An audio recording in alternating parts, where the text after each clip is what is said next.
Busy week ahead in Washington, including the State of the Union on Tuesday. Well, the economy and jobs expected to play a major role in the president's annual address. Take a look at this. A brand new Fox News poll showing that voters are extremely concerned about economic issues and government spending in particular. Yeah.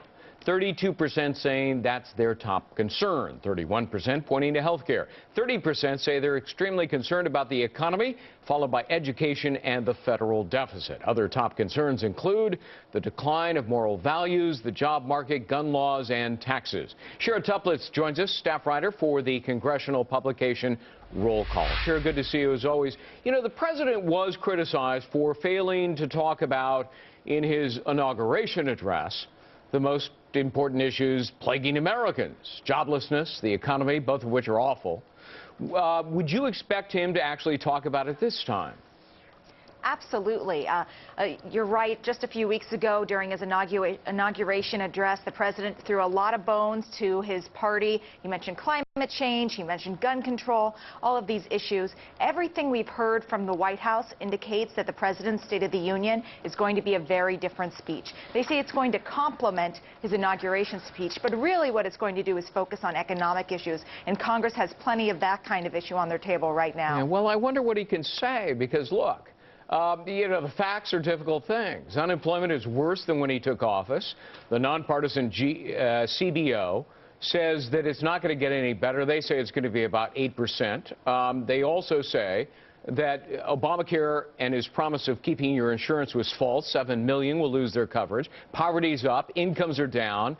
Deficits are, they say, unsustainable. GDP, as we now know, is actually negative. I mean, what's he going to say? Not my fault? He's going to say if Congress doesn't act on these things, these major economic issues it has on its plate in the next few months, it's going to get even worse.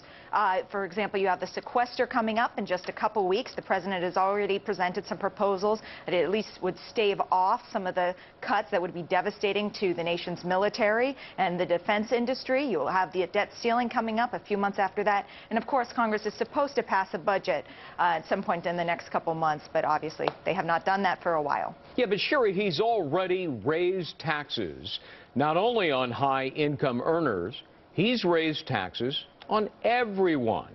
And the word is he's going to say he needs more money, more tax revenues. I mean, how's that going to be received? Well, I can tell you on Capitol Hill, it's not been received very well. House Republicans, basically, many of them didn't vote for the package that included the tax hike you're referring to, the one that was voted for right after New Year's Eve.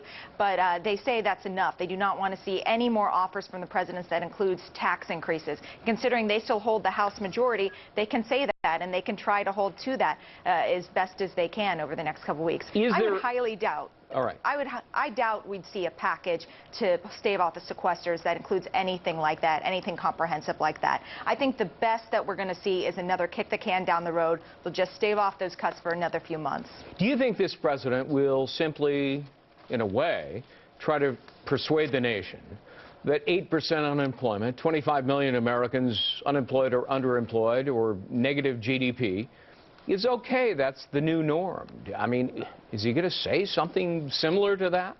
I don't know if he's going to say something similar than that. I think just looking at his rhetoric in the past, especially during these big speeches, he doesn't talk a lot about the past necessarily, or if he does, he talks about his predecessor, frankly. I think what he'll do is he'll talk about going forward. This is what Congress needs to do, and if they don't do this, the economy is going to backslide even more. All right. Shira Toeplitz, good to see you as always. Thanks very much. Thank you.